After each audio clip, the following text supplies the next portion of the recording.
Hello friends, माझ्या चॅनलमध्ये तुमचं स्वागत. तर माझ्या लग्नाच्या सुवासिनींचा एक मस्त व्हिडिओ मी तुमच्यासोबत शेअर करत आहे, तर शेवटपर्यंत नक्की बघा. तर माझ्या लग्नासाठी आसामवरून पाहुणे आले होते, त्यात माझी नणंद जाऊ त्या पण आल्या होत्या. तर आम्ही विचार केला सुवासिनी घालतो तर त्यांना पण आपण बोलवावं, तर आम्ही त्यांना पण आमंत्रित केलं होतं. त्यांना आपलं कल्चर कळेल. ही माझी जाऊ आहे आणि ही माझी नणंद आहे, तर त्यांना आपलं कल्चर कळेल. त्याच्यानंतर महाराष्ट्रीयन पुरणपोळी काय आहे, सुवासिनी काय आहेत हे कळावं म्हणून आम्ही त्यांना बोलवलं होतं. तर देवाला नैवेद्य दाखवला आणि माझ्या आईला नैवेद्य दाखवला आणि आम्ही सुवासिनींचा कार्यक्रम सुरू केला. तर माझ्या आईला सुवासिनी घालणं, देवीवर तिची खूप श्रद्धा होती, हे सगळं आवडत होतं, सुवासिनी घालणं वगैरे. आणि प्रत्येक आईची इच्छा असते की आपण आपल्या मुलीचं लग्न बघावं, पण माझ्या आईच्या नशिबात कदाचित ते नव्हतं आणि माझ्याही नशिबात नव्हतं. पण माझी आई माझ्यासोबत हमेशा होती आणि आहे. आणि प्रत्येक कार्यक्रमात आम्हाला असंच वाटत होतं की माझी आई उपस्थित आहे.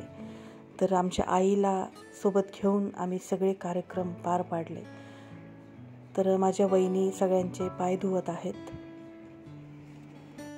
माझ्या मोठ्या वहिनी सगळ्यांचे पाय धुवत आहेत आणि ही जी माझी छोटी वहिनी आहे ही सगळ्यांचे पाय पुसून हळदी कुंकू लावत आहे.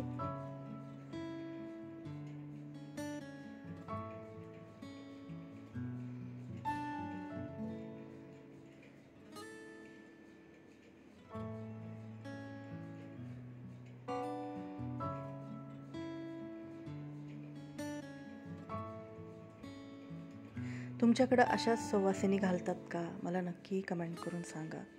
कारण प्रत्येक भागातल्या पद्धती वेगवेगळ्या असतात. तर आम्ही कोल्हापूर साईडचे आहोत, सांगली, कोल्हापूर.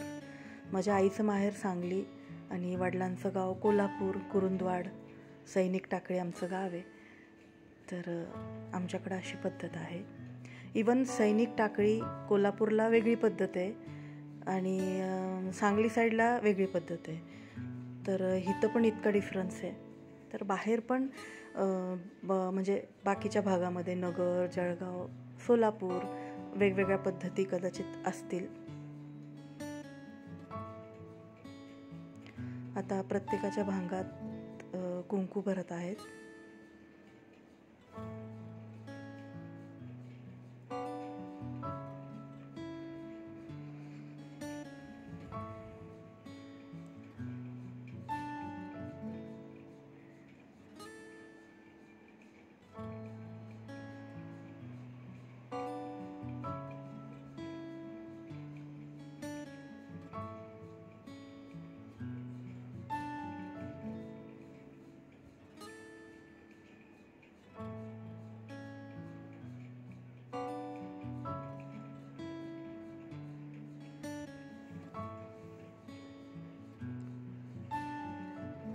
सुवासिनींना हळद कुंकू लावून त्यांची ओटी भरलेली आहे प्रत्येकाची.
मामी कशाला आता प्रत्येकाच्या ताटासमोर रांगोळी काढायला लागले.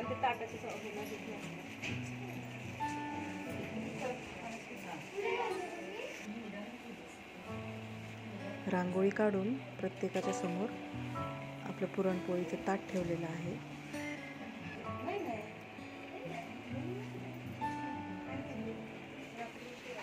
तुझ्या जेवणावर घेते म्हणजे तिकडे जात नाही. पुरणपोळी म्हणतील ना तिथं जेवणावर. कटाची आमटी भाजी मस्त बेत आहे. हो, सगळ्यांच्या समोर रांगोळ्या काढून ताट ठेवले जाते.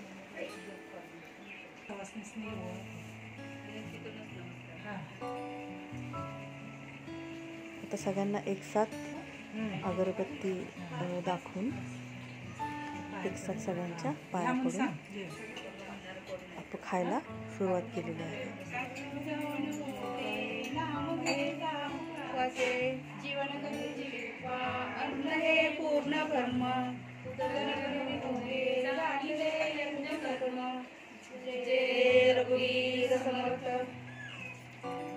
ॲक्च्युली पुरणपोळी काय आहे, कशासोबत खातात हे त्यांना माहिती नव्हतं.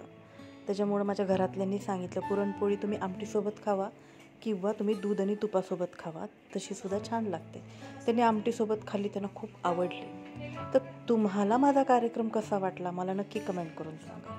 माझ्या चॅनलला लाईक आणि सबस्क्राईब करा. तर आमच्या सुवासिनींचा कार्यक्रम खूप छान पार पडलेला आहे.